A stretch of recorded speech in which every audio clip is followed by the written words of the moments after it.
Okay, very good. Perfect. Good morning, everybody. Hello and welcome. We are now ready to begin today's webinar, Leveraging Innovation in Challenging Times. My name is Bethany Dennis, and I'm with the Rutgers Center for HR and Leadership Development. I'm going to be your host and moderator. In today's webinar, we're going to examine the team and organizational level conditions that enable leaders to maximize organizational innovation and creativity and discuss approaches to putting those conditions in place. This executive and professional education webinar is presented by the Rutgers School of Management and Labor Relations Center for HR and Leadership Development, which develops and delivers innovative learning and development solutions that strengthen and advance the individual and organization as a whole through a powerful combination of expert class instruction and peer interaction led by distinguished Rutgers University faculty, thought leaders, and industry experts. If you could go to the housekeeping slide, please, Jerry. This webinar is scheduled for 45 minutes and is being recorded. Participants are all muted, so please submit your questions in the WebEx questions box, and then we will answer them, leaving time at the end for a formal Q&A. Now it's my great pleasure to introduce our speaker. Jerry Kim is an assistant professor of management and global business at Rutgers Business School. He teaches innovation management and technology strategy in the MBA program.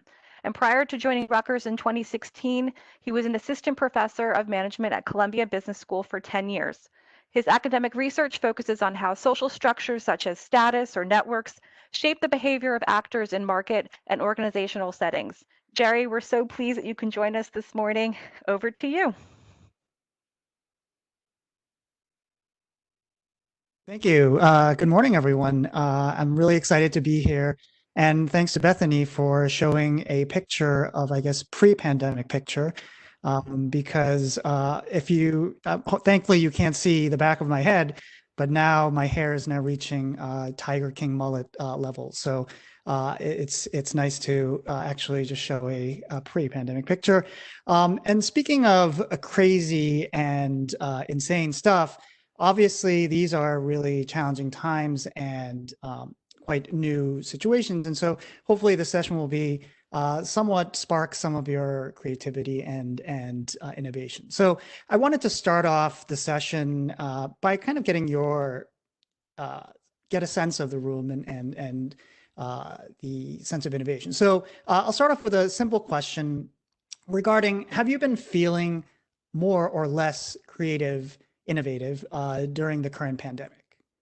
So this should be a poll. So Bethany, if you can load up the poll, great.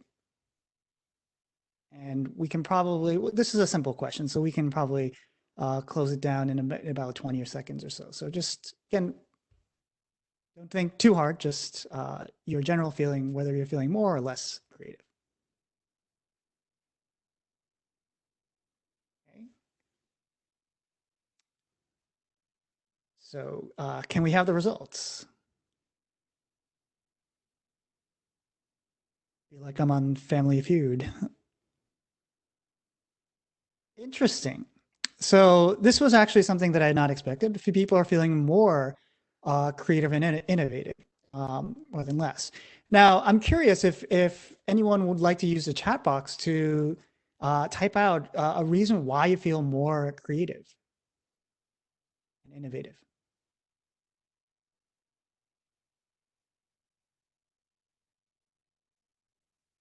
I guess some of my guesses would be that given that this has forced you into new routines, this has made you feel somewhat that you could adapt to new situations, and so forth. My initial answer to this question was actually that I'm feeling less creative because when you have two kids stuck at home with you and constantly fighting with each other, it really inhibits a little bit of the creativity and innovation. But nonetheless, it's nice to hear that people are feeling great. Yes, and Alicia just mentioned that instead of spending all your time commuting and fighting people on the train or in other places, you're actually at home and being able to think more. So on that note, I want to take you a little bit out of the pandemic situation and just generally speaking, ask you about when you feel the most creative and innovative. So Here's a second poll. So Bethany, while we load up and this is a short answer, so I want kind of a range of answers, but yes, and I think there obviously the pandemic has given us a little bit more freedom of movement, and I think that's great. But in general, so this is related, but when do you feel most creative and innovative? So since this is a typing question, I will maybe give 20 or 30 more seconds. Um, but obviously, this is important because by understanding when you're most creative and when you feel most innovative, we'll try to project and extrapolate from that to think about when you can make your organizations more creative. So maybe we'll take a peek at some of the answers so we can shut down the poll. Now, curious. Okay, let's see the results. And I have a hunch about what will be the most common answer, but let's see if my intuitions are correct. I guess I'm not sure if the results are showing for people. Maybe it's because we have too many diverse answers. Bethany, is that? I think that's correct.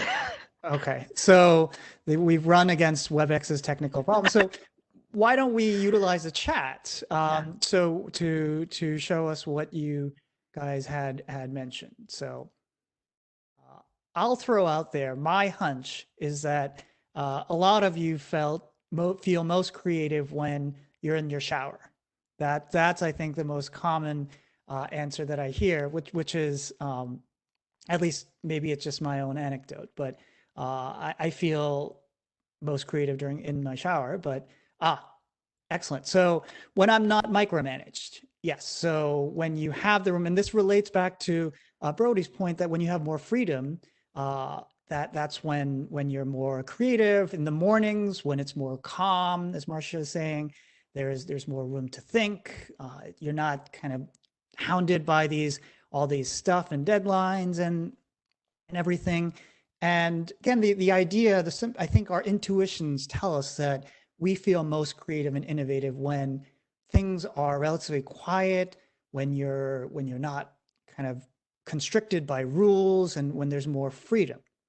And that I think is true to certain extents. And so again, if I had to summarize the general conventional wisdom around creativity, it's that when we're in this kind of very open space where there's not a lot of rules, when there's relatively less constraints, when we can do what we wish and there's no distractions, that's when we feel most creative.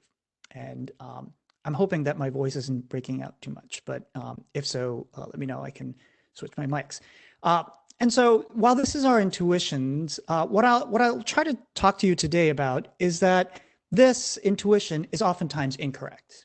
This is a myth.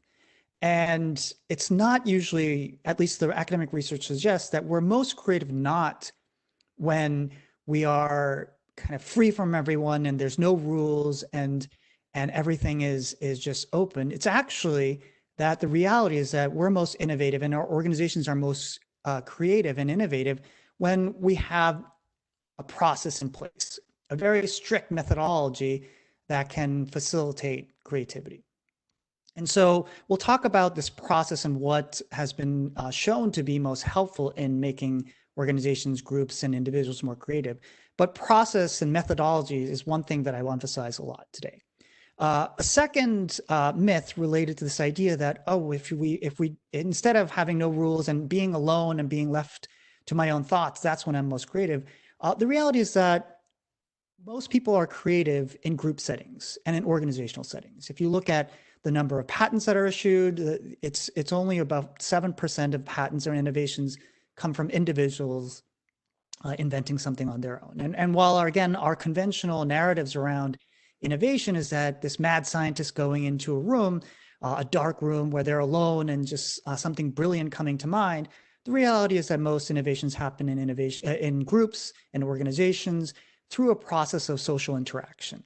And by facilitating more social interaction, that leads to more innovation. So again, my job today in the next, 30 or so minutes will be to convince you to kind of ditch those ideas about when I'm alone, when I don't have any rules, that's when I'm most creative, to thinking more about how can I create processes and structures that can discipline my creativity, and how do I, instead of having a more closed and more individualistic view of creativity, how can I open up more, and how can I leverage diversity of different contexts and perspectives to enhance my creativity. So those are the two themes that I'll be focusing on today. Okay, and I think one company, if we focus in on one simple case study, I think one of the most creative companies that has been around and has been in some ways the motivating spirit for many Silicon Valley companies like Google or Facebook is the design company IDEO. And some of you may have heard of IDEO before. IDEO is well known for designing, or at least helping Apple design the first mouse. And also the Palm 5, which is, again, this is maybe showing my own age, but this was quite the product and quite the sensation back in the late 90s, early 2000s. But IDEO was behind these designs, and they are known to being one of the most creative companies around. They actually became very famous for a segment on Nightline where they were tasked with redesigning the shopping cart. So our traditional shopping carts look like this. And the Nightline team actually asked IDEO to redesign the shopping cart, but not over 6 months or a year. But in fact, they gave IDEO 5 days to come up with a new shopping cart. And they filmed the whole thing. And the result was a shopping cart that looks like this. And again, mind you, this was 1999. A lot of the ideas that was showcased in this were quite new for those times, quite ahead. But they ended up with something very interesting. And if you haven't seen this video, you can go on YouTube and just search deep dive. And it's a very revealing and interesting inside peek into how creative design companies innovate. So I strongly suggest, if you have the time, to check it out. But to give you an idea of what led to them being able to turn around something in such a short period of time. Again, creativity was not, they didn't go off to the beach and marinated on what would be a shopping cart and came back 6 months later.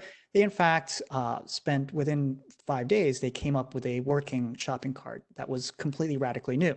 So what was the method or the process that actually led them to do this? They did not actually come up with this title, but nowadays it's now known as the idea of design thinking. So I'm curious, how many of you have heard of the term design thinking? And let's try out, instead of the chat, let's try out the raise hand function, because I think that would be a quicker way to see instant feedback if possible. So if you've heard of design thinking, please raise your hand using, there's probably a button that I think it's on your side or on the menu. Maybe that this is too challenging, I guess. So I see a few hands going up, which is great. A few more, excellent, great. And so I think many of you, I'm assuming a lot of you have heard of it, but haven't figured out how to raise your hand yet. But assuming that you have, you can lower your hands now for those. Now I'll ask you, how many of you can actually explain what design thinking is? Again, I won't put you on the spot, so you can raise your hand without any concern. Now I see fewer hands up, which makes sense, and that's natural because design thinking is kind of a buzzword today. Everybody talks about it, yet it's not very well defined, and it's not clear. In fact, if you go to IDEO's website, they actually say there's no one definition of design thinking, and there's many different competing definitions out there. I'll show you actually one definition that the CEO of IDEO provides. And design thinking is a human centered approach to innovation that draws from the designer's toolkit to integrate the needs of possible technologies and requirements for business success. Now, that's a mouthful. That's a lot of nice sounding words, but it doesn't really give us a clear sense of what exactly this designer's toolkit is. And I'm sure many of you have been frustrated, not just regarding design thinking, but in general, business schools and business scholars have a tendency of creating these word salads of all nice sounding words, but really don't giving you very practical tools as to how to do this. So one of my goals today is to give you some tangible ways to think about what it means to be to do design thinking. Now, if you dig in a little more and in there, read some of their books and observe what they do, I think you can summarize what design thinking or what the toolkit refers to in three simple steps. Oops. So the steps are empathy, ideation, and experimentation. And so empathy refers to a more simpler way to think about this is going and speaking, or at least thinking from the perspective of the user or the customer in this case.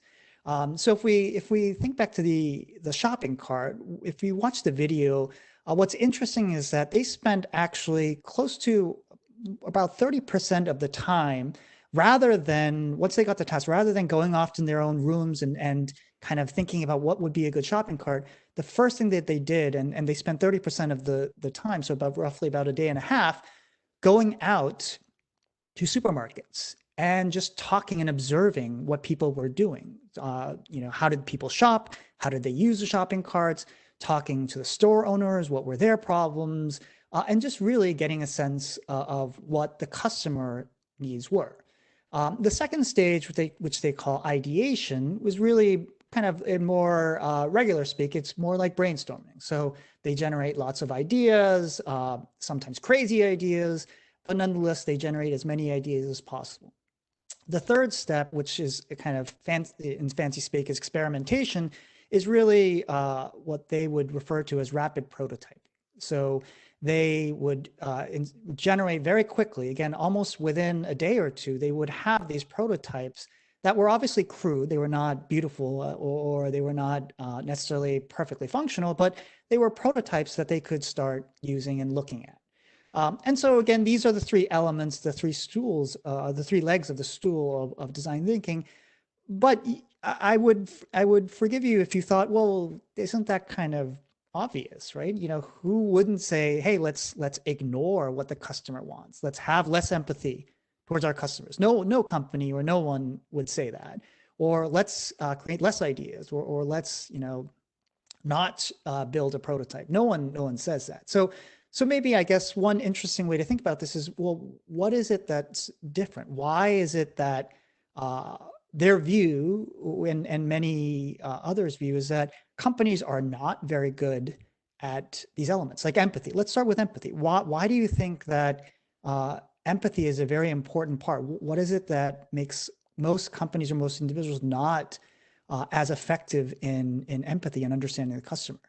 If you have any ideas, please use the chat bot and the chat window. And I'm curious to hear your thoughts on whether you believe your organizations are good on the empathy front, or ideation front, or experimentation front.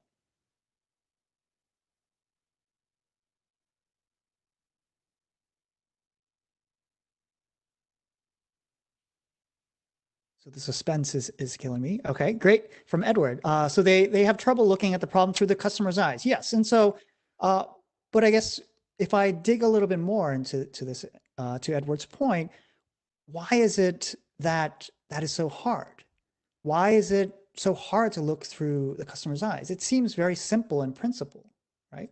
So, or maybe we can ask Deborah. Deborah, your organization is excellent with empathy. So why is it that your organization is good? So thinking about when we can and when we can't is would be interesting. So Brody, if Brody, do you want to elaborate a little bit on why you feel that your organization can use some work? I'm curious to hear that. And hopefully you're a fast typer, but.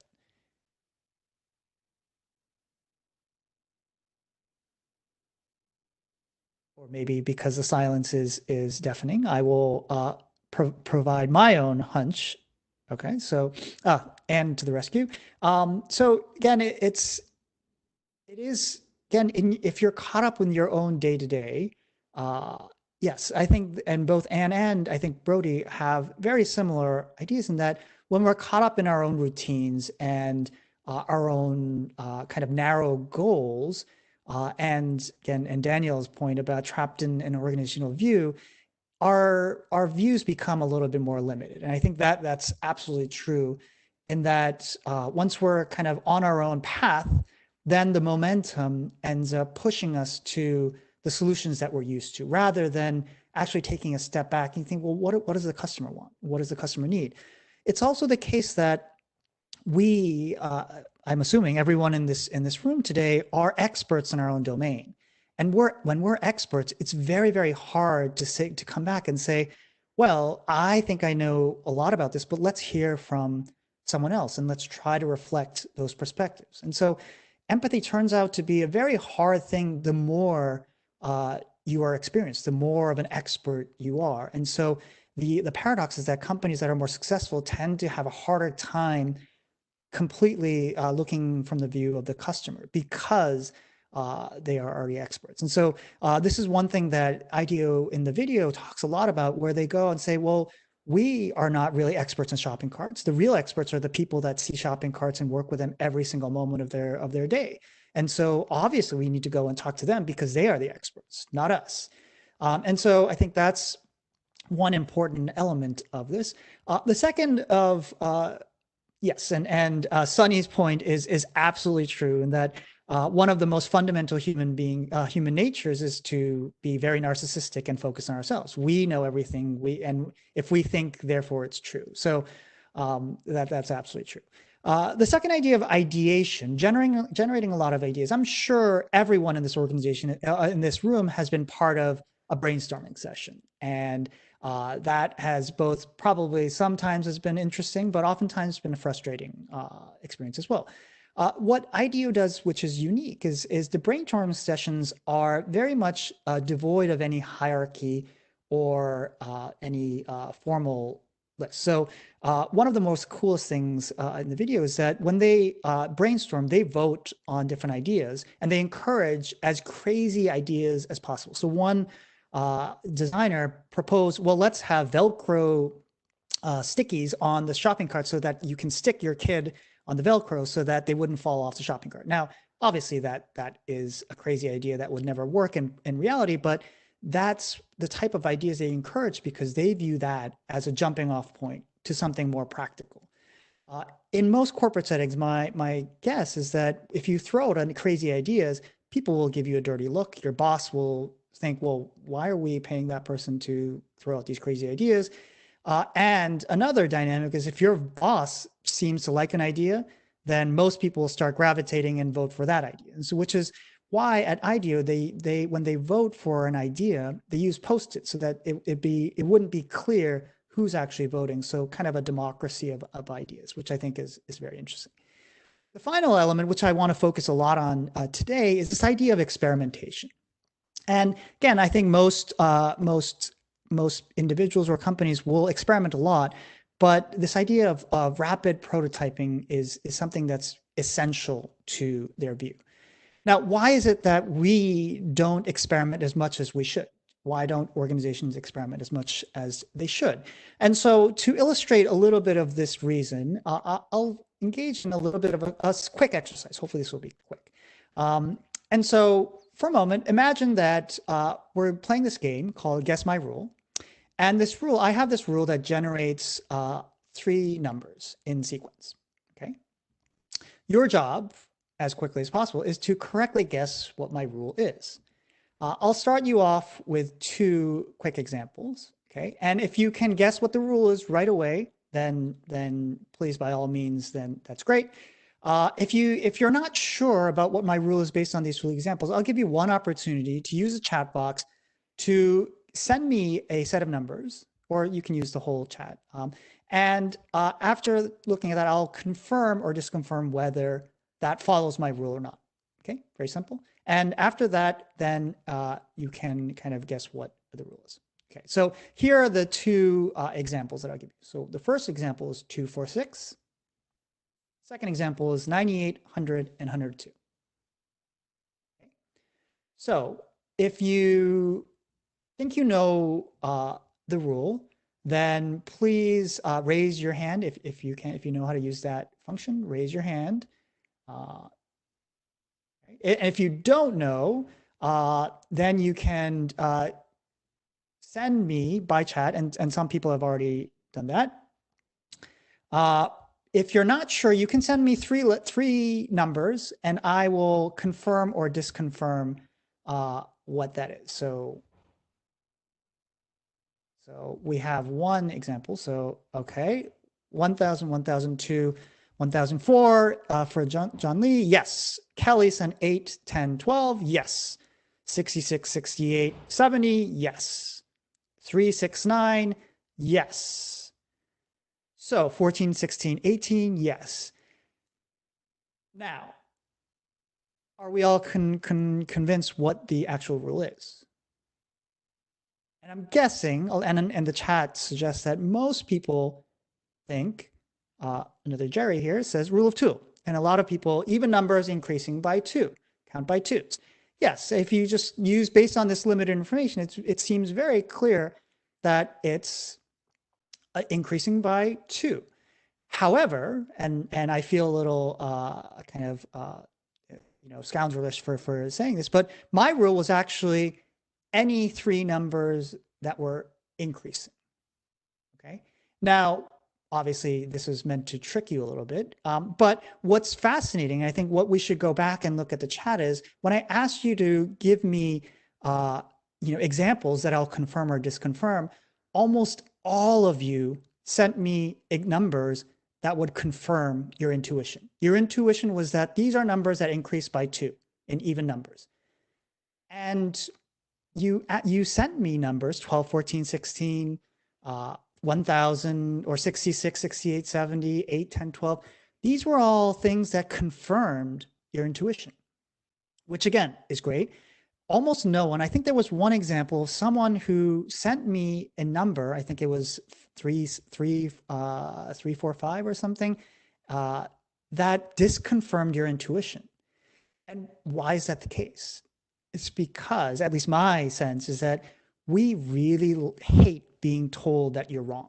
Like even something as trivial, as silly as this exercise, we always want to be right. We don't want to be proven wrong. If I said, well, I think it's going to be even numbers increasing by two, but just to be sure, let's generate something that actually goes against that. And if I'm told that that's wrong, then that actually confirms my intuition. And someone should be saying, well, how about 5, 3, 1? Even though you know you're going to be wrong based on your intuition, that is in fact in some ways the more correct approach to this. You want to experiment and fail, but people really, really, really hate being told they're wrong, even something as silly as this. So to me, the fundamental intuition here is that we actually need to be more open to failure. And because we learn much more from failure than from being told that we're right. If we're told, yes, 12, 14, 16 is right, then that doesn't really help us learn the actual rule, which was just any number that increases. And to kind of something that's similar along this line is, I'm not sure if many of you have done this, but there's a very popular corporate exercise called the Marshmallow Challenge. And it's basically within 18 minutes, you're supposed to build using these spaghetti sticks and tape and yarn. I'm sure many of you have, or at least some of you have done this in this popular corporate exercise. The idea is that you want to build in teams as high a structure as possible and within these 18 minutes. Usually what happens, I've done this a couple of times with executives, the result is that people build it up and then because the marshmallow is a little heavy, it ends up either sagging or breaking and so forth. And so the goal is to build it as high as possible, yet it proves to be quite challenging. Now I'll ask you, I guess using the chat, who do you think is the most successful at this task? They've done this exercise for a wide variety of different populations and audiences. What is your guess as to which group demographic would be the most successful? Engineers, John Lee mentions kids. Yes. So children and engineers, great. It's so either you've done it or you have great intuition. The interesting results, so people that have studied this found, and quite reassuringly, the best performers of this are actually architects. Okay, so again, I'm glad that our buildings and our bridges are actually well built, so that's reassuring. But the second most successful group is actually 5-year-old kids, kindergartners. And so this is some of the results to show you they're above average. The worst performers, which I find alarming, depressing, and somewhat concerning, is business school students. Again, this may actually, a lot of you may be nodding your head saying, yeah, I can see that. But again, why do you think kindergartners are the most successful at this? What is your guess as to why kids and not business school students are the most successful at this exercise? Free thinking, open-minded, yes. They're not constrained, no fear. I think that's great. No restraints, willing to explore, yes. They're willing to explore different ideas and they're collaborative. Yes, these are all really great points. And I'll actually show you, someone looked at, so what do these two groups of business school students and kids, what do they spend their time on? And they observed these groups. What they found was that, as many of you mentioned, they embrace trial and error, they fail fast. The moment this exercise starts, they start building. They put together stuff, they try it out, and the marshmallow falls off, but then they iterate and iterate, and they get to a point where it's actually pretty tall. The MBA students, in contrast, what did they do? For the whole almost 16 minutes out of the 18 minutes, they sat around and talked. They said, well, who's going to be the leader? No, I'm the leader. No, you should be doing this. You're the chief operating officer. You're the chief finance officer. You're the chief marketing officer. And they talk about process. They talk about rules. They talk about blah, blah, blah, blah. And they only start building very late into the process. And of course, when you start building too late, you don't have time to iterate. You don't have time to fail. You don't have time to learn. And so this is very, I think, informative in the sense that really it's failure that teaches us. It's failure that helps us make things better. And experimentation is quite important. So if we look at IDEO's design process, the methodology that they feel is so important, the rigorous methodology that they apply to any project they have, it's that they combine both this sense of let's try out crazy stuff. Let's be free as possible. No rules, crazy stuff. But at the same time, they also make sure that they bring it back in and they narrow it down. And so you have the widening of the funnel as they kind of talk it, and then they move and they keep kind of funneling it down, widen it out again, and funnel it back down. And this constant repeat of structure of making, shortening the list and kind of eliminating things that don't work, but then widening it out again. This is kind of the nice balance between the autonomy that we all intuitively think is important with the discipline and structure that's also quite important. Now, again, this is the process. This is the process that I've been emphasizing. The second element of, well, what about social interaction? Now, if you go and look at IDEO's composition of people, it's not that they have the best designers in the world. It's not like they just bring in the people that are the most successful designers and they kind of curate those people. In fact, if you look at the teams, there are only very few of quote unquote real designers. The rest they have, especially if you watch the video, you'll see someone is a linguist, someone is a psychologist, someone is a medical school student, former medical school student. All these different diverse groups are collaborating to create these solutions. So why is diversity so important? Why are diverse networks so important? And I think we probably all have this intuition that when you have diverse people, you bring in diverse ideas, different perspectives.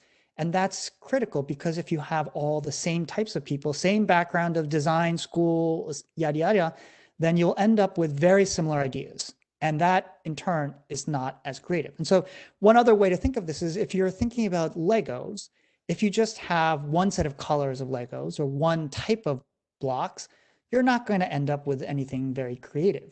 In contrast, when you start mishmashing and bringing in very different ideas, and people refer to this as recombinant innovation, that's really the source of innovation. And there's been a lot of research done to kind of understand where do really good ideas come from? Is it from one person sitting alone and having that thunderbolt brilliant idea, or is it rather kind of combinations of old ideas in combining in new ways?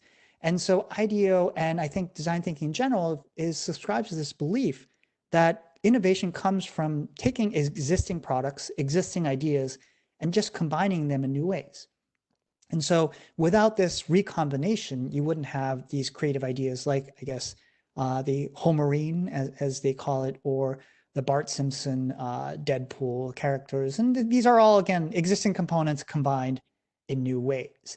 And so this actually points you to, instead of what we typically think of the innovation model, which is a closed innovation model around you do your research within the four walls of your own labs, you do the development, you narrow things down, and then you bring things to market. This has been the tried and true method of innovation for many, many, many years. I think the prescription, though, is that instead of a closed innovation model, we need to open up much more and much more earlier, because the source of ideas is not necessarily just within the organization. It's oftentimes outside the organization. And the more porous the boundaries are between the organization and the outside world, the more likely we will be getting new ideas and new creative ideas that can help us innovate. So open innovation is another one of those buzzwords that people like to use, but in practice, it's very simple in that instead of just thinking of R&D or innovation as something that happens within the firm, thinking more broadly and having more ideas come from the outside from the very early stages is important. And so typically when companies or organizations adopt open innovation, the ways that it's usually done is through what we call contests and communication and communities. And so I'll use the example of the FDA. I was told that there are a lot of government and healthcare folks. So I think the FDA would be a good example of this. The FDA has done a lot of different contests or open contests where people can submit their ideas. And here's one example called Precision FDA, where their job, which is to detect adverse events, they've had their own algorithms of how to do this. But why not see if there are other people that can come up with better algorithms? So they released some training data sets and open a contest to see if someone can come up with a better idea. And these types of contests have usually attracted a very wide, diverse set of people, oftentimes not even in healthcare or not having done these types of things. So computer scientists have been helpful in solving these problems. And companies like Netflix have been known to do these types of things to help hone their recommendation engines and so forth. So contests are one way you can start opening up your organization. Another is the idea of communities. So the FDA has worked with a broad consortium of healthcare providers, patient groups, to create a community where people can share ideas about how to solve evidence-based using data types of solutions. And this is, again, a little, if you think of these things through the lens of closed innovations, this is very scary. How do we interact? How do we throw out these ideas when you have competitors together in this forum, or different stakeholders who may have different interests? It's very challenging to coordinate these things.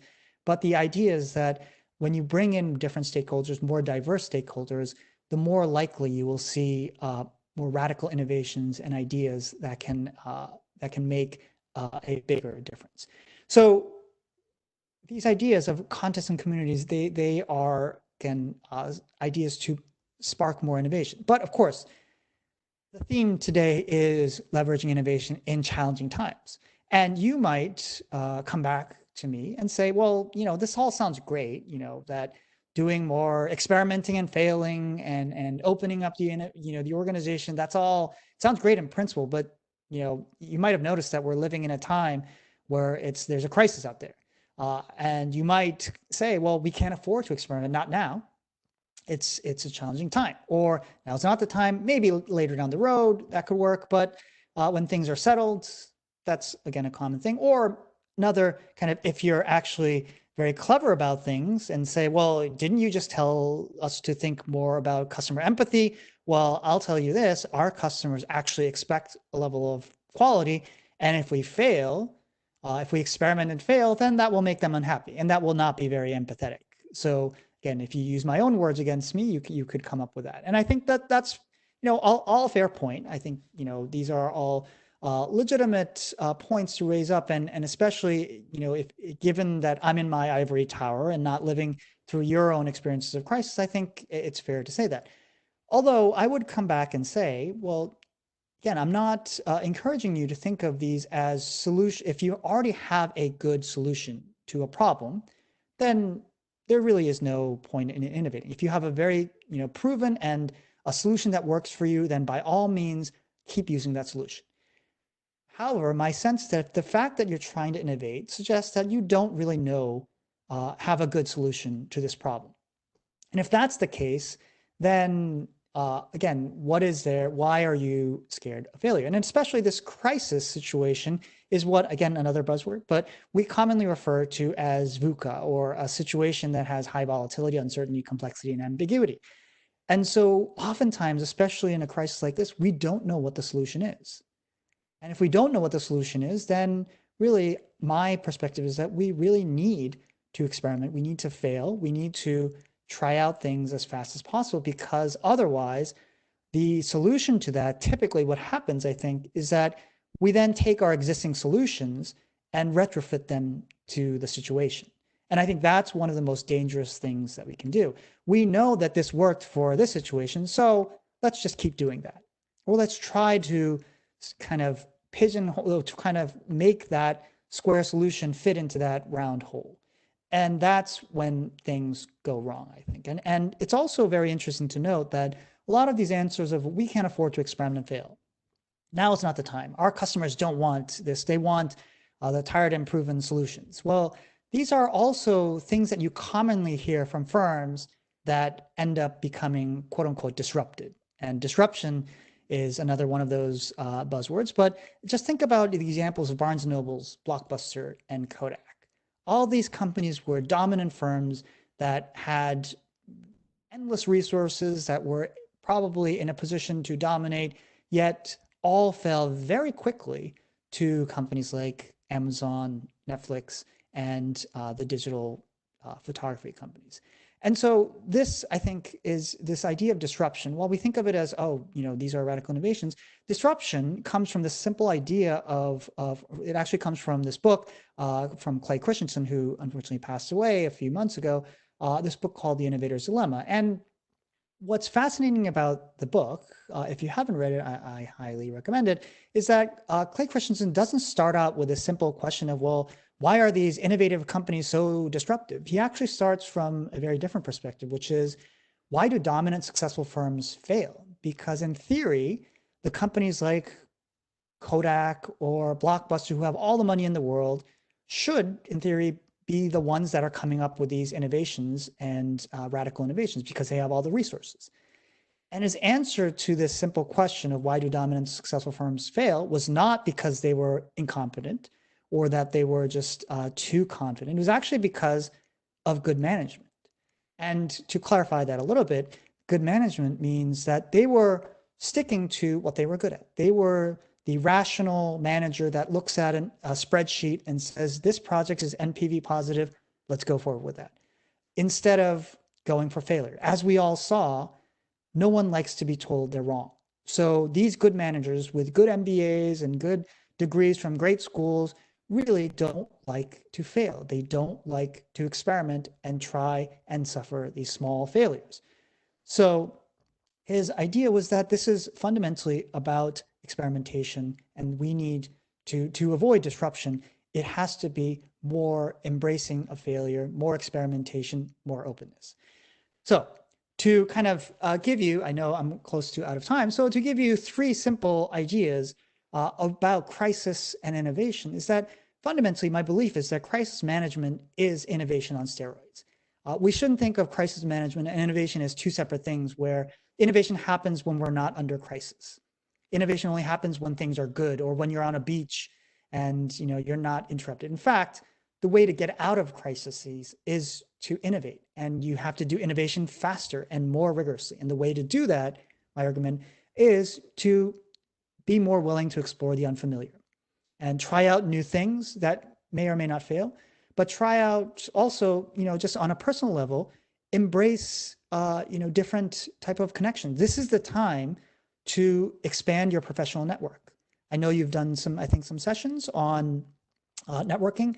This is where you connect with someone who's outside of your industry, because those connections will give you the interesting ideas that might help you solve this VUCA situation where you don't know what the solution is.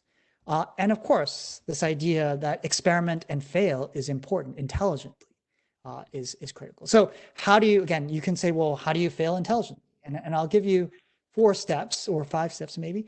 First of all, I think it's very important to decide what success and failure looks like before you do anything. If you just experiment with no kind of preset idea, then of course, you don't know whether something was actually helpful or not. And this idea of Elon Musk, yes, I think that's absolutely right. That Elon Musk and a lot of these companies are about failing and intelligent. Spelling out your assumption and challenge is going to be important. And instead of experimenting where you can't really know all the different variables at play, have a relatively small number of uncertainties that you can control, that you can use as levers, and do that. Codify and share what you learn. Again, if you just experiment and no one learns from it, then that's not very useful. And finally, this I think is the key piece, is build a culture that celebrates intelligent failure. If you go to Facebook or Google, they actually throw parties where a major initiative failed. And in fact, they want to encourage people to try out big ideas and fail. So they don't penalize. They don't want people to be fearful of those types of failures. And I think that's an important lesson that we can all take. So in summary, what I hope you take away from today's session is that focusing on process is critical. And innovation doesn't mean no rules, just, go do off whatever you want. No, I think it's really about there's a set process that can help people become, an organization become more innovative and creative. The second theme is really think more about opening rather than closing. Our instinct in crisis situations is to close and hunker down and be more focused on what we're good at. But I think this is the time to explore more diverse and more radical ideas, because that's where I think the true source of innovation comes from. So hopefully that was helpful. And I guess this is a time, hopefully we have some time to answer some questions. Hi, Jerry. Thank you so much. Yeah, we do. We have some time just to answer a few. I'm going to ask the first question. What are some examples of companies using the ideas you've mentioned to innovate during the pandemic? So on the one hand, it's very early on the pandemic, so I don't want to go out on a limb and say these companies were very innovative. But some examples that I've noticed, which I thought was very interesting, was mainly on the kind of the ventilator side. I'm sure you've all been aware that we are all worried that we're going to run out of ventilators, and organizations like NASA engaged in this approach of rapid prototyping and coming up with an iteration. And again, NASA never designed a ventilator before, but they brought in existing components that were used for space exploration and quickly designed a ventilator that was low cost and very quickly could scale. And so I think that was a good example. You have companies like Zoom, another example where they've been very quickly iterating and trying to respond to this pandemic in ways of applying these ideas of rapid prototyping and diverse kind of relationships. Perfect. Yeah, that's great. Here's one. How does one do intelligent failure if the boss doesn't tolerate failure? Yes, and I'm sure that many of you are thinking, well, even if I wanted to do intelligent failure, my boss probably doesn't like that, or I will be penalized for that. And I think that's a fair truth, and that's one more reason why you should become the boss. But setting that aside, I think it's really important to communicate why. Again, I'm not trying to sink the organization or the group. It's really small, controlled experiments where we can learn. And again, going back to how do you intelligently fail? It's setting the assumptions in advance. This is what I expect happens. This is how I will define success, how I will define failure. If that's communicated properly, then it's more of, again, a methodology rather than just some lark of let's try out something, desperately try out something and hope it works. So I think communication and proper calibration of what success and failure is going to be critical. So maybe I can respond to Edward's questions about what strategies can be used when the company of the culture does not value innovation. And I think that goes back to this idea of communication. But there's a very interesting concept called psychological safety, and this actually comes from the healthcare domain, where Amy Edmondson, who's a faculty member at Harvard Business School, she had observed surgical teams and noticed that the best performing teams actually had more mistakes. And that was quite puzzling to her as to why that was the case. And what she found was that it wasn't that the best performing teams were having more mistakes, they were just reporting more mistakes. And actually, the poor performing surgical teams, they just never reported.